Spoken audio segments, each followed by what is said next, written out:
नमः शिवाय। हर हर महादेव। आप सभी भक्तजनों को प्रदोष व्रत की हार्दिक शुभकामनाएं।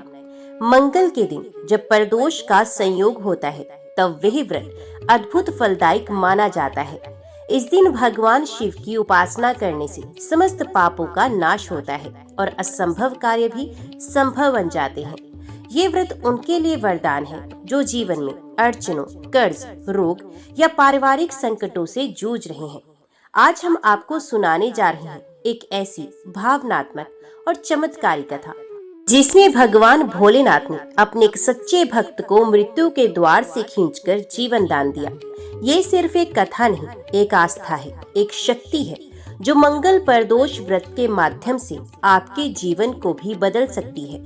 तो वीडियो को अंत तक जरूर देखें क्योंकि अंत में छुपा है भगवान शिव का दिव्य संदेश। अगर आप भी चाहते हैं भोलेनाथ की कृपा आपके जीवन में बरसे तो इस वीडियो को लाइक करें, कमेंट में लिखें हर हर महादेव और जरूर शेयर करें अपने परिजनों और मित्रों के साथ। और हाँ, हमारे चैनल को सब्सक्राइब करना ना भूलें ताकि ऐसी दिव्य कथाएं आप तक समय समय पर पहुंचती रहें। बहुत समय पहले की बात है। भारत के एक छोटे से गांव शिवपुर में एक किसान रहता था। नाम था धर्मा। वे अत्यंत गरीब था परंतु उसका हृदय भक्ति से ओतप्रोत था। वे हर दिन सुबह सुबह अपने खेत पर जाने से पहले भगवान शिव की पूजा करता। उसके घर में केवल 2 ही सदस्य थे, उसकी पत्नी गौरी और बूढ़ी माँ मैना। धर्मा की जीवन यात्रा कठिनाइयों से भरी थी। खेत में मेहनत बहुत करता पर बारिश समय पर नहीं होती। कभी बीज खराब हो जाते, कभी फसल की कीमत नहीं मिलती।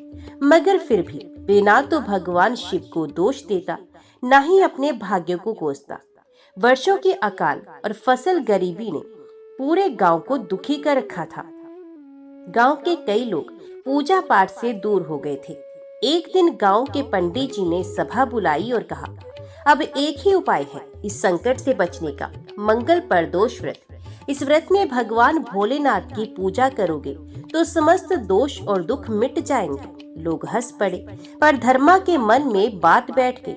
उस रात धर्मा ने अपने टूटे हुए दिए में तेल डाला, अपने छोटे से मंदिर में बैठे और भगवान शिव से कहा, हे भोलेनाथ, मुझे कुछ नहीं चाहिए, पर यदि मेरा मंगल प्रदोष व्रत करने से मेरे गांव का कल्याण होता है तो मैं हर मंगल प्रदोष व्रत करूंगा अंतिम सांस तक। तभी हवा में घंटियों की ध्वनि गूंजी और एक दिव्य आवाज आई, धर्मा, तेरी भक्ति ने कैलाश को हिला दिया है, शुरू कर अपने व्रत की यात्रा, मैं तेरे साथ हूँ। धर्मा ने मंगल को उपवास किया। पूरा दिन बिना अन्न के केवल जल पीकर रहा। शाम को मंदिर गया, मिट्टी से शिवलिंग बनाकर बेलपत्र चढ़ाया और गाया, ओम नमः शिवाय, ओम नमः शिवाय। उसके लौटने पर पत्नी ने कहा, धर्मा, हमारे घर के आंगन में अचानक गेहूं का ढेर कैसे आया? धर्मा दौड़ा और देखा, वहाँ अनाज से भरी एक टोकरी रखी थी जिस पर लिखा था शिव प्रसाद। धर्मा की आंखों से आंसू छलक पड़े। ये थी उसके व्रत की पहली सफलता। धर्मा के पहले व्रत के बाद जैसे उसके घर पर बरसों बाद कोई सुकून आया था। लेकिन इस चमत्कार को गांव वालों ने संयोग मान लिया। किसी ने भी इसे भोलेनाथ की कृपा नहीं माना। कुछ ही दिन के बाद अचानक गांव में बड़ी विपत्ति आ गई। पास की नदी से जल स्तर बढ़ने लगा। बादलों की गड़गड़ाहट और हवाओं की सनसनाहट ने गांव वालों को डरा दिया। रातों रात बाढ़ आ गई और कई खेत जलमग्न हो गए। गांव के मुखिया ने सभा बुलाई। ये किसी की भक्ति का नहीं, किसी के पापों का परिणाम है। ये कोई अशुभ संकेत है। कई लोगों ने धर्मा को ही इसका कारण ठहरा दिया, धर्मा पर आरोप लगा दिया। गांव का शाहूकार जो धर्मा से पहले ही नाराज था, उसने कहा, ये सब उस धर्मा की पूजा पाठ की वजह से है। पता नहीं किस देवता को पुकार रहा है। गांव में कोई नई पूजा चालू करेगा तो अनहोनी तो होगी ही। धर्मा स्तब्ध रह गया। उसकी पत्नी गौरी ने कहा, आपने जो पूजा की वही अब आप पर ही भारी पड़ रही है। धर्मा की बूढ़ी माँ ने कहा, बेटा, भोलेनाथ के भक्त को दुनिया जल्दी नहीं समझती। देख, तू डगमगा मत जाना। संकट के बीच धर्मा ने फिर व्रत किया। इस बार बिना जल के पूरे दिन सूखी लकड़ी पर बैठकर आंखें बंद कर मंत्र जाप करता रहा। ओम त्र्यंबकम यजामहे सुगंधिम पुष्टि वर्धनम उर्वा रुक्मिव बंधनान मृत्यु मोक्ष्य मामृता। शाम को पूजा समाप्त हुई। शिवलिंग पर जल चढ़ाते ही एक चमत्कार हुआ। आकाश से वर्षा की 2 बूंदें टपकी और क्षण में बादल छंट गए। गांव की नदी का जल स्तर बढ़ने लगा। गांव वालों ने देखा कि जिस खेत में पूरी बाढ़ आई थी उसमें केवल धर्मा की झोपड़ी सुरक्षित बची थी। उसके आसपास की भूमि भी शुष्क थी। एक बुजुर्ग स्त्री जो पहले उसे ताने देती थी, वे बोली, धर्मा, क्या ये तेरे व्रत का ही फल है? धर्मा ने विनम्रता से उत्तर दिया, मैंने कुछ नहीं किया, सब भोलेनाथ की लीला है। उसी रात धर्मा को स्वप्न आया। उसने देखा कि कैलाश पर्वत पर भगवान शिव स्वयं उसे आशीर्वाद दे रहे हैं और कह रहे हैं, धर्मा, तू सत्य पथ पर चल रहा है। संकट तो आएंगे ही, पर जो मंगल प्रदोष का व्रत करता है उसका रक्षक मैं स्वयं होता हूँ। धर्मा रो पड़ा और अगले दिन से उसका निश्चय और भी मजबूत हो गया। गांव में जब बाढ़ का संकट टल गया और धर्मा की झोपड़ी सुरक्षित बची रही, तो बहुत लोगों के मन में ये प्रश्न उत्पन्न हुआ कि क्या सचमुच भगवान शिव ने उसकी रक्षा की है। लेकिन वहीं एक और व्यक्ति था जिसे ये बात बिल्कुल रास नहीं आई। शाहूकार बंसीलाल। ये धर्मा अगर गांव में भगवान बन गया तो फिर मेरा रुतबा कहाँ रहेगा? उसने सोचा, अगर इसे झूठा साबित करना है तो इसकी भक्ति को दागी करना होगा।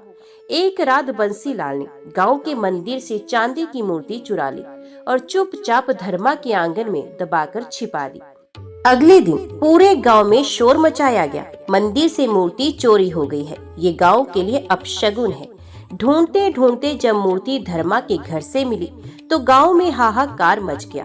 ग्राम पंचायत बुलाई गई। धर्मा को बीच चौराहे पर खड़ा किया गया।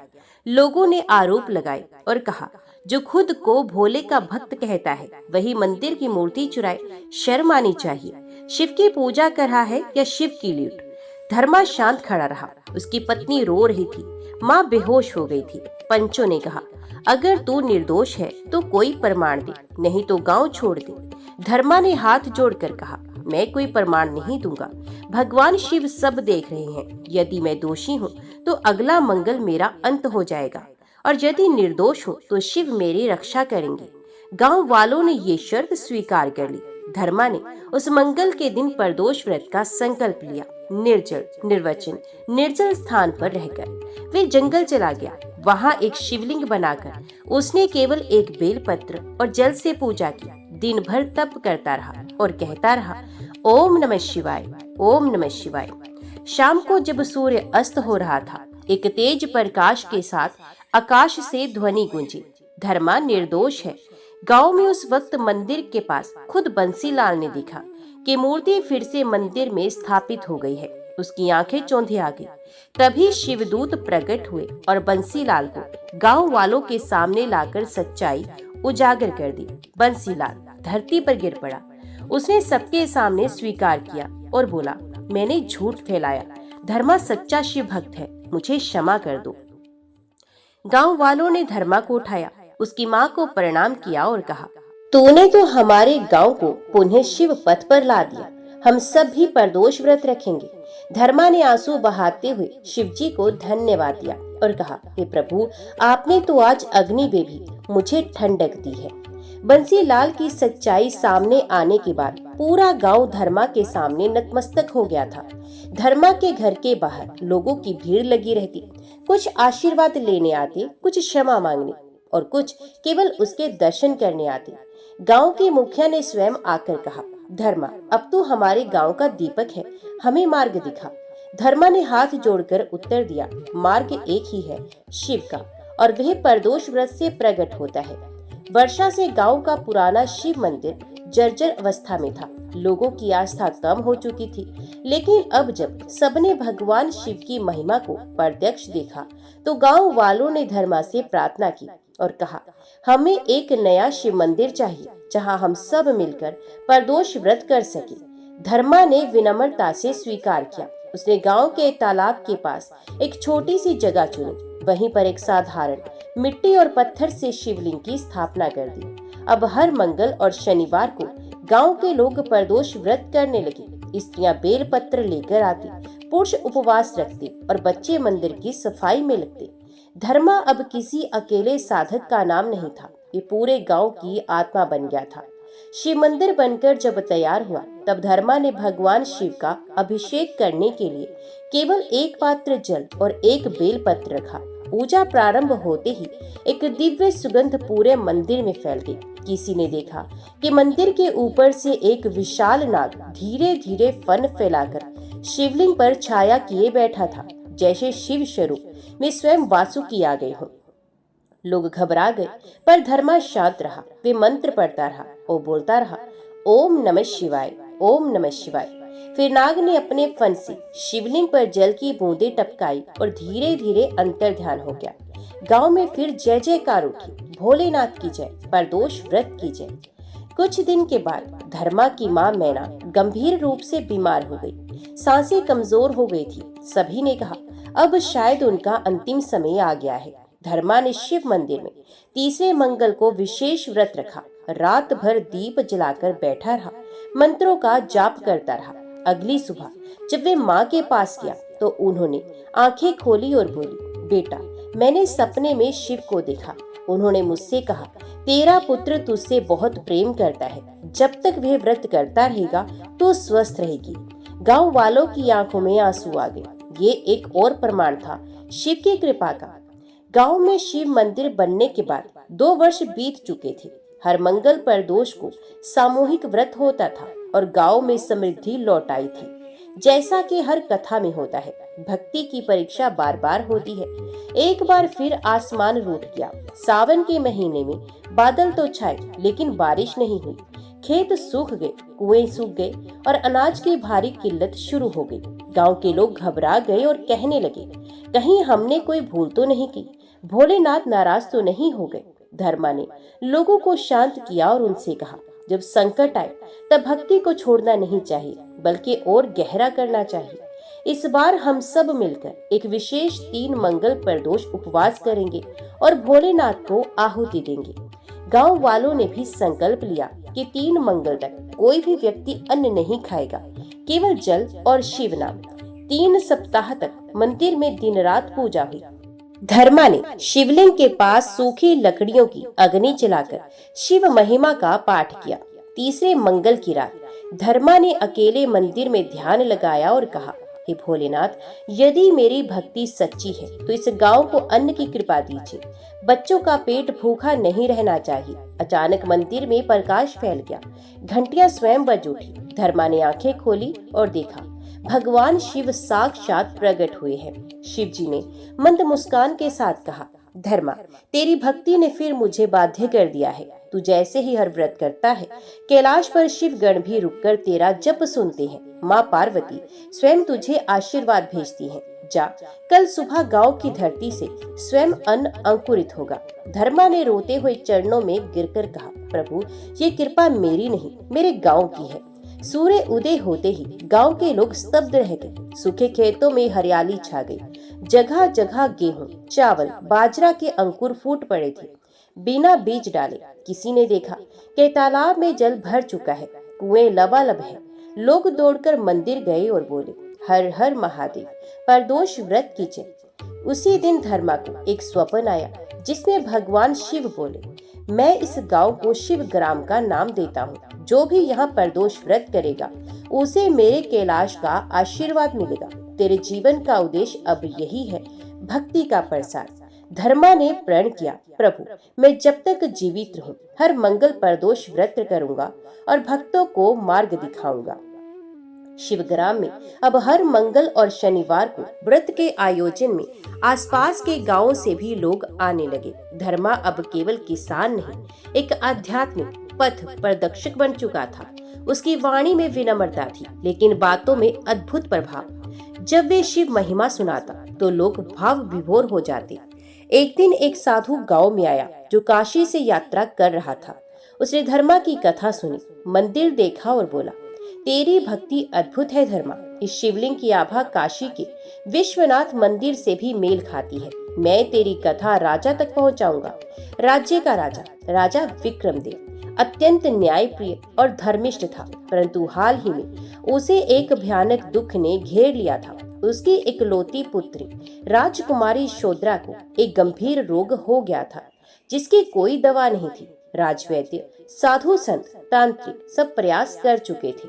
साधु ने राजा से कहा, राजन, केवल मंगल प्रदोष व्रत और धर्मा नामक भक्त की सेवा ही आपकी पुत्री का रोग हर सकती है।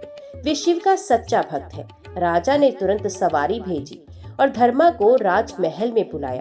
जब धर्मा राजमहल पहुंचा तो उसने राजा को दंडवत प्रणाम किया और कहा, महाराज, मैं कोई संत नहीं, केवल भोलेनाथ का सेवक हूँ। जो कुछ होगा वो उनकी कृपा से ही होगा। धर्मा ने राजकुमारी को देखा।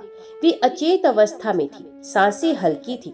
धर्मा ने वहीं उसी दिन मंगल प्रदोष व्रत का संकल्प कर लिया। राजमहल में धर्मा ने पूरे राज परिवार के साथ उपवास करवाया। बेलपत्र, गंगा जल, धूप, दीप और भगवान शिव का जाप हुआ। ओम नमः शिवाय, ओम त्र्यंबकम यजामहे सुगंधिम पुष्टिवर्धनम उर्वारुकमिव बंधनान् मृत्युमोक्षयम् मामृतात्। संध्या के समय धर्मा ने राजकुमारी के सर पर शिवलिंग का जल चढ़ाया और भगवान से कहा, हे भोलेनाथ, यदि मेरी अब तक की भक्ति में सच्चाई रही हो तो इस कन्या को नया जीवन मिले। अचानक मंदिर में रुद्र वाणी गूंजी। भक्त का आग्रह शिव को विवश कर देता है। राजकुमारी ने आंखें खोली। उसकी माँ चीख पड़ी, यशोधरा, तू बोल रही है? राजा विक्रम देव के आंसू थमने का नाम नहीं ले रहे थे। उन्होंने धर्मा के चरण पकड़ लिए। आपने मेरी बेटी को नया जीवन दिया। आप केवल भक्त नहीं, शिव का ही अंश हो। राजा ने आदेश दिया और कहा, अब से हर राज्य मंदिर में प्रदोष व्रत अनिवार्य होगा। धर्मा महाराज हमारे राज्य के राजगुरु होंगे और शिव ग्राम को राज्य का धार्मिक तीर्थ स्थान घोषित किया जाएगा। धर्मा मुस्कुरा उठा। उसने केवल एक विनती की, महाराज, मुझे केवल एक वचन चाहिए। राज्य का हर नागरिक भूखा ना सोए और शिव का नाम न भूले। राजा ने वचन दे दिया। शिवग्राम अब राज्य का प्रसिद्ध तीर्थ बन चुका था। दूर दूर से श्रद्धालु आते, मंगल प्रदोष व्रत करते और धर्मा से मार्गदर्शन लेते। धर्मा वृद्ध हो चुका था। उसकी आंखों की ज्योति मंद थी, लेकिन भक्ति का तेज और आवाज की गूंज पहले से भी अधिक प्रभावशाली हो चुकी थी। एक दिन जब वे शिव मंदिर में अकेले पूजा कर रहा था, उसे एक असामान्य स्पर्श का अनुभव हुआ। एक शीतल परछाई उसके पीछे खड़ी थी। धर्मा ने आंखें खोली। सामने यमदूत खड़े थे। वो बोल रहे थे, धर्मा, तेरा जीवन काल पूर्ण हुआ। यमराज ने बुलाया है।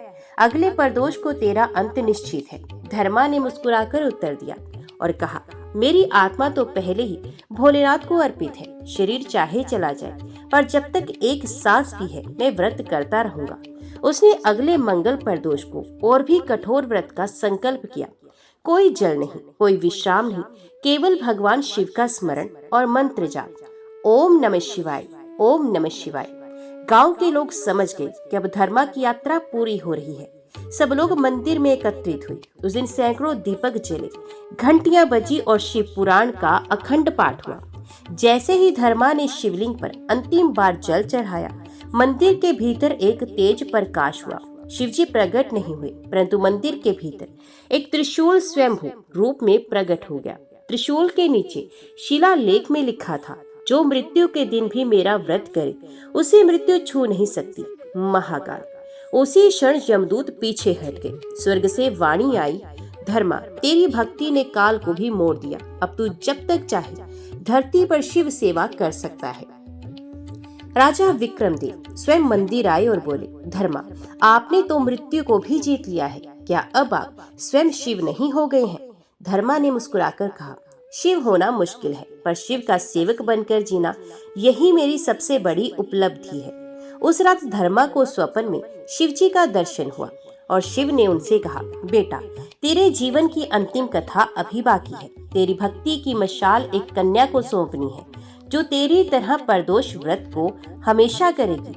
मंदिर में उस दिन जब शिवलिंग के पास त्रिशूल प्रकट हुआ और धर्मा को अमरत्व का वरदान मिला, उसी रात भगवान शिव ने स्वप्न में कहा, धर्मा, तू अब अकेला नहीं रह सकता। भक्ति को जीवित रखना है तो उसे सौंपना होगा। एक कन्या जन्म ले रही है, वे तेरे व्रत की मशाल संभालेगी। धर्मा सुबह उठकर ध्यान में बैठ गया और ईश्वरीय संकेतों की प्रतीक्षा करने लगा। शिवग्राम के उत्तर दिशा में एक बहुत ही गरीब परिवार रघु और सरस्वती रहते थे। उनकी कोई संतान नहीं थी। उन्होंने कई वर्षों से शिव व्रत किया था, लेकिन पुत्री की प्राप्ति नहीं हुई। उसी समय शिव के आशीर्वाद से सरस्वती ने एक चमकती आंखों वाली कन्या को जन्म दिया। जन्म के साथ ही मंदिर की घंटियां अपने आप बज उठी और पूरे गांव में तेज प्रकाश फैल गया। कन्या के माथे पर जन्म से ही त्रिपुंड 3 रेखाएं जैसे निशान थे। जन्म के तीसरे दिन बिना किसी ने सिखाए उसने ओम नमः शिवाय का उच्चारण कर दिया। गांव के लोग चकित रह गए। रघु कन्या को लेकर धर्मा के पास पहुंचे और बोले, ये हमारी संतान है, परंतु इसका कुछ तो विशेष है, कृपया मार्गदर्शन करें।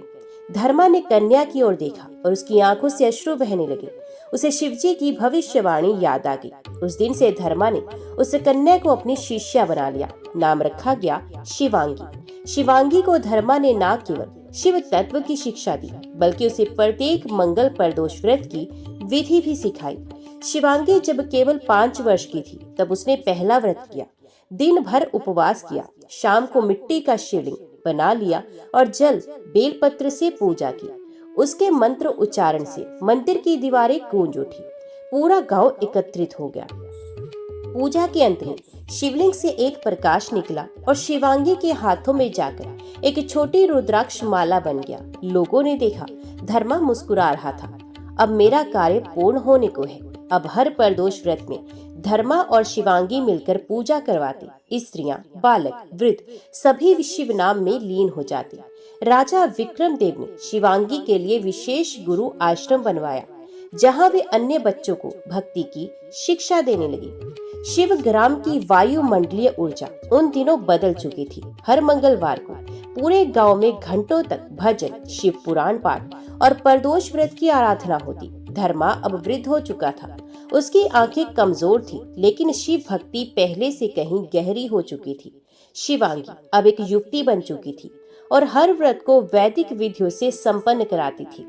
एक रात्रि ध्यान में बैठने पर धर्मा को भगवान शिव का संदेश मिला। अब समय आ गया है धर्मा, तेरी आत्मा को विश्राम देना है। अंतिम व्रत के बाद मैं स्वयं आऊंगा। धर्मा ने अगले मंगल प्रदोष व्रत को पूरे गांव के लिए विशेष बनाया और शिवांगी से कहा, बिटिया, ये मेरा अंतिम व्रत है। मैं चाहता हूँ कि तू यह व्रत मेरे साथ कर, एक शिवलिंग के समक्ष एक आत्मा बनकर। व्रत के दिन शिव ग्राम में अलौकिक वातावरण था। गांव के सभी लोग शिव मंदिर में इकट्ठा हुए। धर्मा और शिवांगी ने एकत्रित होकर संध्या काल में उपवास, अभिषेक और रुद्राष्टक पाठ किया। धर्मा ने शिवांगी से कहा, आज मैं शिव से याचना नहीं करूंगा, आज केवल समर्पण करूंगा। जैसे ही रात्रि के तीसरे पहर में धर्मा ने ओम नमः शिवाय का 108वां जाप पूरा किया, अचानक मंदिर में तेज प्रकाश फैल गया। मंदिर का शिवलिंग ज्योतिर्मय हो उठा। चारों ओर रुद्रवाणी गूंजने लगी। ओम तत्सत। धर्मा, तेरा व्रत पूर्ण हुआ। भगवान शिव स्वयं प्रकट हुए। गंगा जटाओं से निकल रही थी। त्रिशूल में दमकती ज्वाला और नंदी पर सवार। पूरे गांव ने उन्हें प्रत्यक्ष देखा। शिव बोले, जो मंगल प्रदोष व्रत की सच्ची श्रद्धा से करता है, ये स्वयं मेरे साक्षात्कार का अधिकारी बनता है। धर्मा, तूने जो भक्ति दी है वे कालजयी है। भगवान शिव ने धर्मा के माथे पर हाथ रखा। उसी क्षण धर्मा की आत्मा तेज प्रकाश में विलीन हो गई। गांव के लोग समझ गए, धर्मा अब शिवलोक को चला गया है। शिव ने शिवांगी से कहा, अब तो मेरी भक्त की दीपिका है। तेरे द्वारा हजारों को ये व्रत का मार्ग मिलेगा। तेरा नाम इतिहास में अमर रहेगा। और फिर भगवान शिव अंतर ध्यान हो गए। प्रदोष व्रत हर महीने में 2 बार आता है। कृष्ण पक्ष त्रयोदशी अमावस्या से पहले की 13वीं तिथि को और शुक्ल पक्ष त्रयोदशी पूर्णिमा से पहले की 13वीं तिथि को। जब ये तिथि मंगलवार को आती है, तब इसे मंगल प्रदोष कहा जाता है, जो विशेष फलदायी होता है।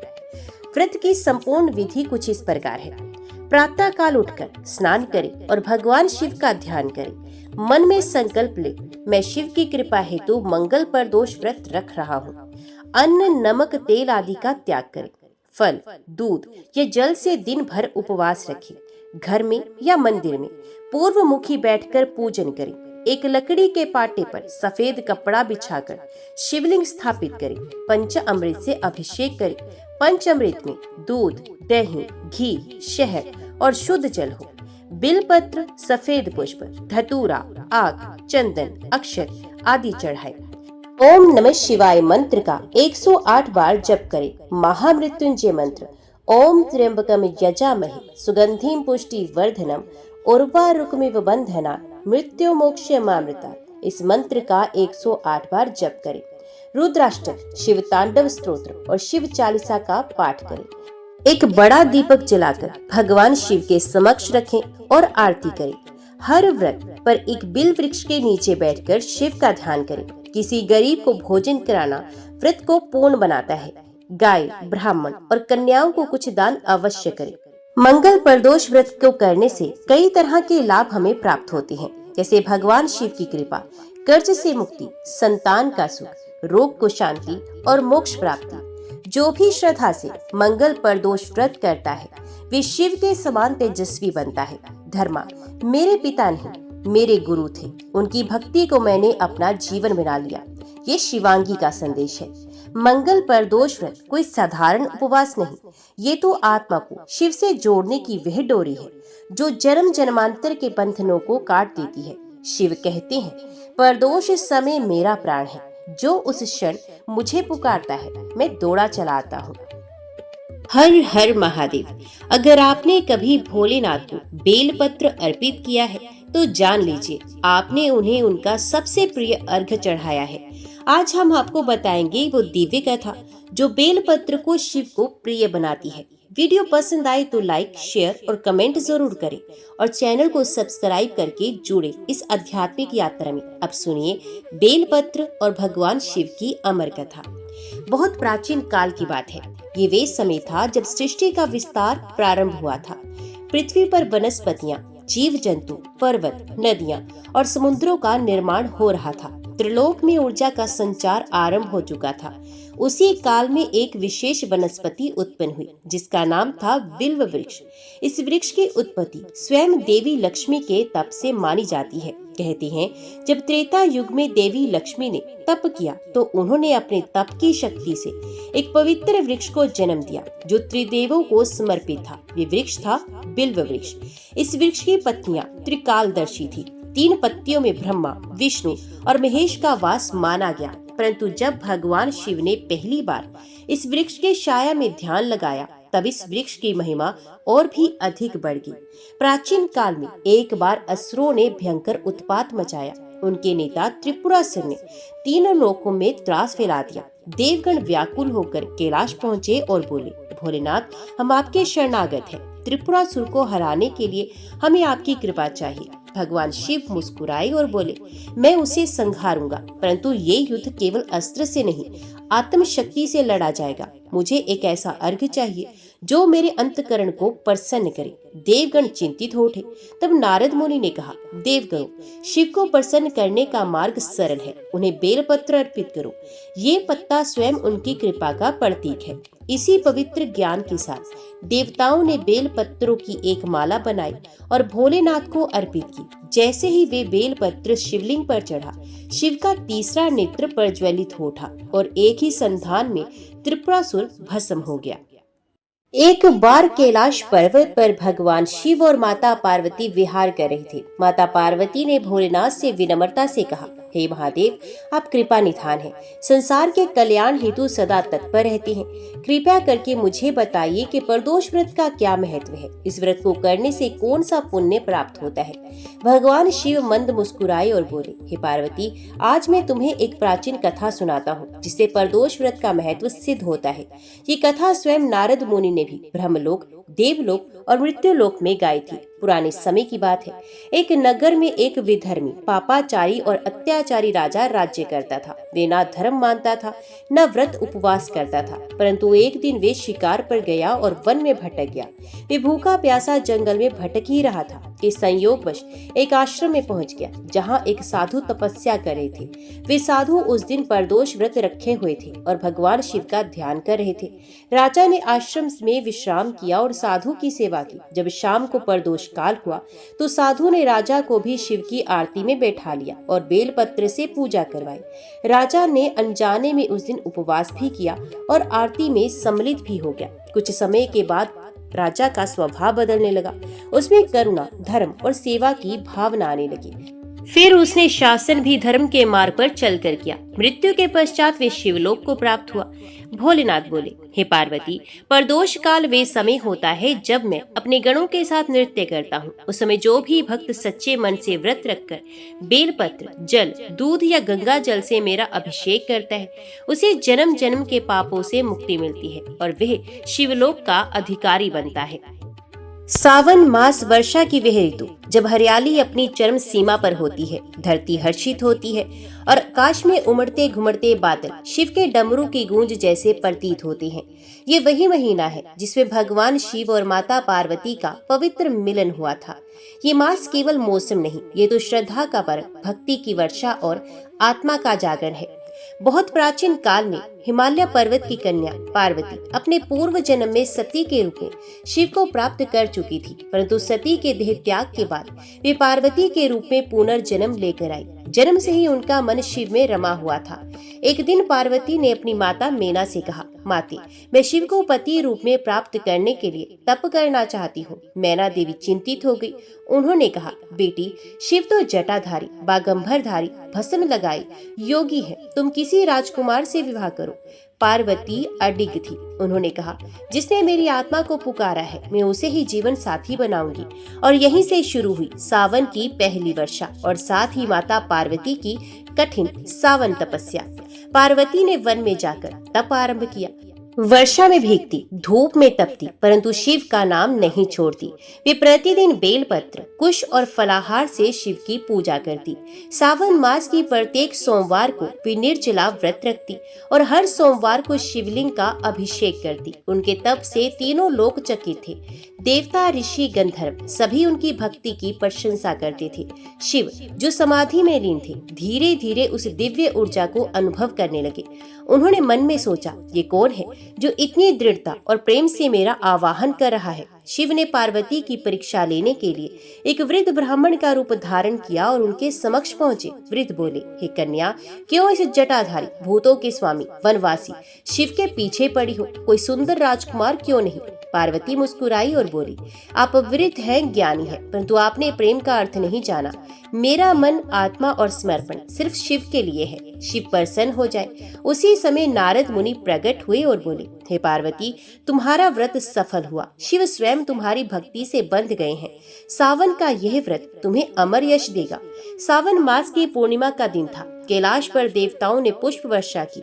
शिव स्वयं अपने तेजस्वी रूप में प्रकट हुए और पार्वती से कहा, हे पार्वती, तुमने मुझे अपने प्रेम और तपस्या से जीत लिया है। मैं तुम्हें अर्धांगिनी बनाता हूँ। संपूर्ण ब्रह्मांड में आनंद की लहर दौड़ गई। नदियां मधुर ध्वनि करने लगी, पेड़ झूमने लगे और ऋषियों ने स्तुति की और कहा, नमः शिवाय, नमः पार्वती। सावन का सौंदर्य तुम दोनों से है। शिव पार्वती का विवाह संपन्न हुआ। यह विवाह सावन मास के सोमवार को हुआ था। इसी कारण हर वर्ष यह मास अत्यंत पवित्र माना जाता है। विवाह के उपरांत पार्वती ने संसार की स्त्रियों को संदेश दिया, हे नारियों, यदि तुम सावन के प्रत्येक सोमवार को व्रत रखकर शिव का ध्यान करो तो तुम्हें सुहाग का सुख, संतान का आशीर्वाद और पारिवारिक समृद्धि निश्चित मिलेगी। उन्होंने ये भी कहा, बेलपत्र, गंगाजल और भक्ति के साथ यदि शिव का स्मरण किया जाए तो समस्त पाप समाप्त हो जाते हैं। सावन मास में शिव को प्रसन्न करना सरल और फलदायक है। पार्वती की भक्ति हमें सिखाती है कि प्रेम, तपस्या और श्रद्धा से असंभव भी संभव हो जाता है। सावन सोमवार का व्रत केवल एक परंपरा नहीं, एक आत्मिक साधना है। जय भोलेनाथ, जय माता पार्वती। विवाह के बाद कैलाश पर्वत पर जब माता पार्वती ने गृहस्थ जीवन का आरंभ किया तो उन्होंने वहां के गणों, ऋषियों और सभी जीवों को स्नेह देना शुरू किया। शिव, जो पहले केवल ध्यान और योग में लीन रहते थे, अब एक सौम्य और सौहार्दपूर्ण रूप में दिखने लगे। कैलाश अब केवल योगियों का स्थान नहीं, बल्कि प्रेम, सेवा और करुणा का केंद्र बन गया। शिव और पार्वती हर दिन मिलकर पूजा करती और भगवान गणेश तथा कार्तिकेय की रचना की भूमिका धीरे धीरे बनने लगी। सावन मास की पूर्णिमा के दिन माता पार्वती ने स्नान करते समय अपने उपटन से एक बालक की मूर्ति बनाई और उसमें प्राण डाले। वे बालक था गणेश। उन्होंने गणेश जी से कहा, बेटा, कोई भी इस कक्ष में न आए। शिव जब वहां पहुंचे तो गणेश ने उन्हें रोका। शिव को ये असम्मान प्रतीत हुआ और उन्होंने क्रोधवश गणेश का मस्तक काट दिया। जब पार्वती को ये ज्ञात हुआ तो उन्होंने रोते हुए कहा, हे स्वामी, आपने मेरे पुत्र को मार दिया। शिव को अपनी भूल का एहसास हुआ और उन्होंने गणों से कहा, जो पहला जीव इस समय उत्तर दिशा की ओर दिखे उसका मस्तक ले आओ। एक हाथी का शिशु मिला और उसका सर गणेश के धड़ पर लगाया गया। इस प्रकार गजानन की उत्पत्ति हुई। पार्वती ने भावुक होकर कहा, जो भक्त सावन के सोमवार को तुम्हारी भी पूजा करेगा उसे विघ्न कभी नहीं आएगा। कुछ समय के बाद सावन मास की अष्टमी को श्री पार्वती के पुत्र कार्तिकेय का जन्म हुआ। कार्तिकेय ने बाल्य काल में ही असुर तारकासुर का वध किया। कार्तिकेय ने एक बार शिव से पूछा, पिताश्री, क्या मेरी भक्ति भी आपके समान ही लोगों को मोक्ष दिला सकती है? शिव बोले, बेटा, तुम्हारा तेज अग्नि से भी प्रबल है, परंतु मोक्ष केवल भक्ति से ही मिलता है। सावन में जो भक्त तुम्हारे साथ साथ मेरी भी आराधना करता है वे संसार के सारे बंधनों से मुक्त हो जाता है। कलयुग में एक विधवा महिला थी सुहासिनी। उसका एक ही बेटा था जो बीमार पड़ गया। उसने सावन मास के पहले सोमवार से व्रत रखना शुरू किया। ना तो उसने नमक खाया ना अन्न, बस बेलपत्र, गंगा जल और ओम नमः शिवाय का जाप किया। चौथे सोमवार को उसके सपने में माता पार्वती आई और बोली, बेटा, तेरा व्रत सफल हुआ, कल तेरा बेटा ठीक हो जाएगा। अगली सुबह बेटा स्वस्थ होकर उठ बैठा। तब से सुहासिनी ने हर साल सावन व्रत रखा और अपने गांव में ये परंपरा प्रचलित की। सावन मास में जब पृथ्वी पर वर्षा होती है तो कैलाश पर भी आनंद का उत्सव होता है। एक दिन पार्वती जी ने कहा, स्वामी, चलिए इस वर्षा में झूला झूलते हैं। गणों ने झूला सजाया, ऋषियों ने भजन गाए और देवियों ने फूल बरसाए। श्री पार्वती झूले पर झूलते हुए ऐसे प्रतीत हो रहे थे जैसे स्वयं प्रकृति झूम रही हो। एक दिन माता पार्वती ने कैलाश पर्वत की देवियों को एकत्रित किया और बोली, हे देवियों, सावन मास केवल शिव की भक्ति का नहीं बल्कि स्त्रियों के सौभाग्य, सुख और संतोष का मास है। उन्होंने सावन के प्रत्येक सोमवार को विशेष व्रत, श्रृंगार और पूजा करने का विधान बताया। उन्होंने हरियाली तीज पर विशेष रूप से शिव पार्वती पूजन का महत्व समझाया और स्वयं उदाहरण बनकर सभी देवियों के साथ श्रृंगार किया, झूला झूला और शिव जी को बेलपत्र चढ़ाए। इस दिन पार्वती जी ने कहा, जो स्त्री पूर्ण श्रद्धा से सावन सोमवार को व्रत करती है उसे अखंड सौभाग्य, पुत्र रत्न और शिव पार्वती जैसा प्रेम प्राप्त होता है। एक बार एक राक्षस ने हिमालय की कंदराओं में तपस्या करके बड़ी शक्ति प्राप्त की। वे अहंकारी हो गया और कैलाश को जीतने का प्रयास करने लगा। शिवजी ने क्रोधित होकर रौद्र रूप धारण कर लिया। तीसरा नेत्र जलने को था, पूरा ब्रह्मांड थर्रा उठा। तभी माता पार्वती ने उनके सामने आकर कहा, स्वामी, क्रोध से समाधान नहीं होता, दया करे, क्षमा करे। शिव की आंखों से आंसू गिर पड़े। उनका क्रोध शांत हुआ और उन्होंने राक्षस को ज्ञान देकर मुक्त किया। शिव बोले, पार्वती, तुम ही मेरी शक्ति हो, तुम्हारे बिना मैं अधूरा हूँ। सावन मास का सौंदर्य तुम्हारे प्रेम में ही है। प्राचीन काल में एक तपस्वी साधु शिव मंदिर में रहा करता था। वे हर सावन सोमवार को व्रत रखता और बेलपत्र से अभिषेक करता। एक दिन एक चोर मंदिर में चोरी करने आया, लेकिन साधु की आरती और मंत्रों की ध्वनि ने उसके हृदय को विचलित कर दिया। वे चुपचाप बैठकर शिव कथा सुनने लगा। फिर रोते हुए साधु के चरणों में गिर पड़ा और कहा, मैं अपराधी हूँ, परंतु अब मैं बदलना चाहता हूँ। साधु ने कहा, यदि तुम सावन मास के शेष सोमवार व्रत करोगे और शिव की सेवा करोगे तो शिव तुम्हें क्षमा कर देंगे। चोर ने ऐसा ही किया। सावन की पूर्णिमा पर उसे स्वप्न में शिवजी ने दर्शन दिए और कहा, तो अब निर्मल है, जा लोगों की सेवा कर। वे चोर बाद में एक महान संत बना जिसका नाम महादेवदास पड़ा। एक नगर में महामारी फैल गई थी। लोग त्रस्त थे। किसी ने कहा, इस बार सावन का सोमवार आने वाला है, चलो अब मिलकर शिव मंदिर में व्रत करें और अभिषेक करें। नगर की महिलाएं, पुरुष, बच्चे सब उपवास रख शिवालय पहुंचे। शिवलिंग पर जल, दूध, बेलपत्र अर्पित किए। ओम नमः शिवाय की गूंज होने लगी। रात्रि में एक दिव्य प्रकाश मंदिर में उठा और आकाश में समा गया। अगले दिन से रोग धीरे धीरे समाप्त हो गया। लोगों ने कहा, ये सावन की भक्ति और शिव पार्वती की कृपा है। सावन मास की समाप्ति पर माता पार्वती ने कैलाश पर शिव के साथ एक सभा आयोजित की और सब देवताओं, ऋषियों, स्त्रियों व भक्तों को कहा, जो स्त्री या पुरुष सावन में शिव का व्रत करता है, सच्चे मन से प्रार्थना करता है, उसे कभी जीवन में अधूरापन नहीं मिलता। शिव बोले, सावन केवल मास नहीं, ये आत्मा का स्नान है। ये तुम्हें भीतर से शुद्ध करता है और मुझे तुम्हारे निकट ले आता है। सावन की रिमझिम वर्षा हो रही थी। कैलाश पर पार्वती जी ने शिव से कहा, स्वामी, व्रत के साथ कथा सुनना क्यों आवश्यक है? भोलेनाथ बोले, हे देवी, व्रत शरीर का तप है और कथा आत्मा का। व्रत से तन शुद्ध होता है, कथा से मन। फिर उन्होंने एक पुरानी कथा सुनाई। एक बार एक स्त्री केवल व्रत करती थी, लेकिन कथा नहीं सुनती थी। वर्षों तक उसने शिव को जल चढ़ाया, उपवास किया, पर उसे इच्छित फल न मिला। एक दिन एक वृद्धा ने उसे बताया, बेटी, शिव की महिमा कथा में है। तुमने शरीर से पूजा की पर मन से नहीं। अगले सावन में वे महिला रोज व्रत के साथ कथा भी सुनने लगी। उसी वर्ष उसे संतान सुख, धन और सौभाग्य तीनों प्राप्त हुए। एक समय की बात है, हिमालय की तलहटी में 3 कन्याएं रहती थी, गौरी, श्यामा और राधा। तीनों ने बचपन से ही शिव को पति रूप में पाने का संकल्प लिया था। उन्होंने सावन मास का व्रत रखा। 4 सोमवार तक बेलपत्र, गंगा जल और रुद्राक्ष से शिव की आराधना की। चौथे सोमवार को पार्वती स्वयं उनके स्वप्न में आई और कहा, तुम्हारी भक्ति से मैं प्रसन्न हूँ, तुम अपने मनोवांछित वर को प्राप्त करोगी। बाद में तीनों कन्याएं अपने योग्य जीवन साथी को प्राप्त कर सुखी दाम्पत्य जीवन जीने लगी। पार्वती जी ने कहा, सावन मास में कन्याएं यदि मन, वचन और क्रम से शिव की आराधना करें तो उन्हें योग्य जीवन साथी और जीवन में स्थिरता मिलती है।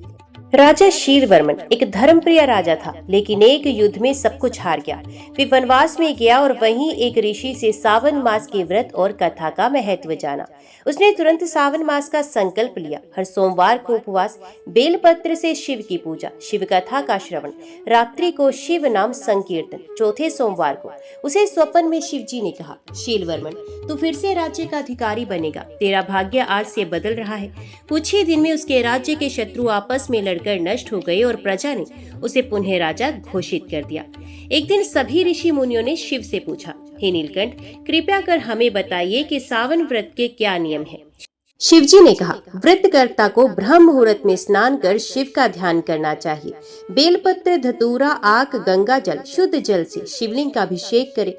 दिन भर उपवास करे। यदि कठिन हो तो फलाहार करे। ओम नमः शिवाय का जप 108 बार करे। शाम को कथा पढ़े, सुने या शिव आरती करे। किसी की निंदा, क्रोध या अपवित्रता से बचे। व्रत के अंत में गरीबों को भोजन और वस्त्र दान करे। सावन मास की समाप्ति पर शिव और पार्वती ने कैलाश से समस्त ब्रह्मांड में ये संदेश घोषित किया, सावन वे मास है जिसमें आत्मा, प्रकृति और परमात्मा का मिलन होता है। ये केवल पूजा नहीं, ये स्वयं को शुद्ध करने की प्रक्रिया है। पार्वती ने कहा, मैंने इसी मास में शिव को पाया। जो भी स्त्री या पुरुष श्रद्धा से सावन व्रत करता है, उसे जीवन में संतुलन, सुख और शिव कृपा प्राप्त होती है। सावन का अंतिम सोमवार आया। कैलाश पर्वत पर भव्य आयोजन हुआ। चारों ओर हरियाली, शिव नाम का गान और भक्तों का सैलाब था। पार्वती जी ने कहा, हे प्रभु, ये भक्तजन जिनका हर सोमवार आपके चरणों में बीता, क्या आप उन्हें आशीर्वाद देंगे? शिव मुस्कुराए और बोले, जो सावन में मुझे सच्चे हृदय से भजे, उसकी मनोकामना मैं स्वयं पूरी करता हूँ। शिवजी ने त्रिशूल उठाकर आकाश की ओर संकेत किया। चारों दिशाओं में आशीर्वाद की वृष्टि होने लगी। गंगा तट पर एक वृद्धा थी, नाम था मालती। उसके पास ना तो घर था ना परिवार, फिर भी वे प्रतिदिन शिव मंदिर जाकर ओम नमः शिवाय का जप करती थी। सावन के अंतिम दिन उसने रोते हुए कहा, भोलेनाथ, जीवन में सब कुछ छिन गया, बस आप ही बचे हो। क्या आप मेरा अंत भी कृपा से करेंगे? उस रात्रि को वे सोई और स्वप्न में भोलेनाथ स्वयं प्रकट हुए और बोले, मालती, तूने जो निस्वार्थ भक्ति की है, मैं तुझे कैलाश ले जाने आया हूँ। भोर में मंदिर की पुजारी ने देखा, मालती के चेहरे पर दिव्य तेज था और वे परम शांत अवस्था में संसार को छोड़ चुकी थी। सावन की पूर्णता पर पार्वती जी ने भोलेनाथ से पूछा, प्रभु, यदि कोई भक्त जीवन भर सावन नहीं कर सके पर एक बार सच्चे मन से करे, तो क्या वे भी आपकी कृपा पा सकता है? तो शिवजी ने उत्तर दिया, हे देवी, मेरे लिए दिन, मास, तिथि नहीं, केवल भावना ही सबसे बड़ा व्रत है। जो सच्चे हृदय से एक बार भी मेरा नाम ले, मैं उसकी वर्षों की पूजा को भी स्वीकार करता हूँ। शिवजी ने भविष्य को देखकर एक बात कही, कलयुग में भक्तों का मन विचलित रहेगा, धन, मोह, अहंकार बढ़ेगा, लेकिन जो सावन में एक दिन भी सच्चे मन से बेलपत्र चढ़ाएगा, वे मेरे लोक में स्थान पाएगा। देवी पार्वती ने कहा, स्त्रियों के लिए ये मास विशेष है। वे शिव को अर्धनारीश्वर रूप में देखें और अपने भीतर की ऊर्जा को पहचाने। सावन समाप्त हुआ पर भक्तों के हृदय में शिव बस गए। कैलाश पर शिव पार्वती ने भक्तों को आशीर्वाद देते हुए कहा, जो इस कथा को श्रद्धा से सुने या सुनाए, उसके जीवन से अंधकार दूर होगा। सावन व्रत केवल शिव को पाने का माध्यम नहीं, स्वयं को जानने की यात्रा है। सच्ची भक्ति में कोई दिखावा नहीं होता। व्रत और कथा जीवन को संतुलन देती है। हर कठिन समय में शिव हमारे साथ होते हैं, बस हमें पुकारना आना चाहिए। सावन मास आत्मा का पावन स्नान है, मन, कर्म और वचन की शुद्धता का पर्व। हरियाली से भरे सावन मास में जब घटाएं घिरती हैं, तब कैलाश पर्वत से शिव पार्वती की पावन कथा हमें जीवन की सच्ची राह दिखाती है। सावन केवल जल चढ़ाने का पर्व नहीं, ये आत्मा के पवित्र होने का व्रत है, मन के शिव से मिलने का माध्यम है। इस कथा में हमने जाना कि भक्तों की भक्ति, शिव की कृपा, पार्वती का वात्सल्य और जीवन का संदेश। अगर आपको ये कथा पसंद आई हो तो इसे लाइक करें, शेयर करें और चैनल को सब्सक्राइब करना ना भूलें। कमेंट में लिखें हर हर महादेव और शिव कृपा पाए जीवन भर। जय शिव शंकर, जय माता पार्वती।